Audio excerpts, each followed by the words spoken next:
ব্যস্ততাকে ছুটি দিয়ে নারীর টানে বাড়ির পানে সব বয়সী মানুষ।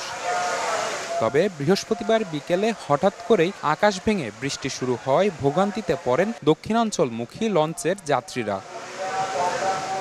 অনেককেই দেখা যায় বৃষ্টিতে ভিজে সদরঘাট লঞ্চ টার্মিনালে আসতে। দুপুরে যাত্রী চাপ কিছুটা কম থাকলেও সন্ধ্যার পর থেকে বাড়তে থাকে ভিড়।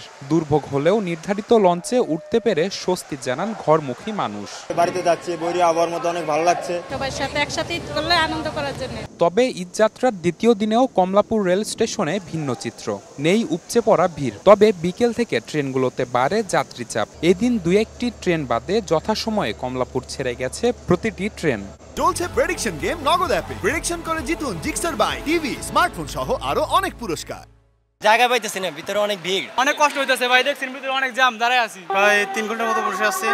স্টেশন পরিদর্শনে এসে মন্ত্রী জানান, যাত্রা নির্বিঘ্ন করতে নেওয়া হয়েছে যথাযথ ব্যবস্থা। আমাদের সীমিত সামর্থ্যের মধ্যে নিরাপদে ঈদ উল আজহা উদযাপনের জন্য তারা যাতে বাড়ি যেতে পারে সে চেষ্টা আমরা করছি।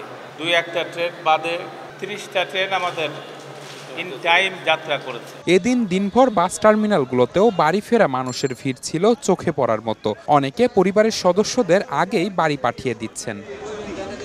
নিবিড় সাহা, সময় সংবাদ, ঢাকা।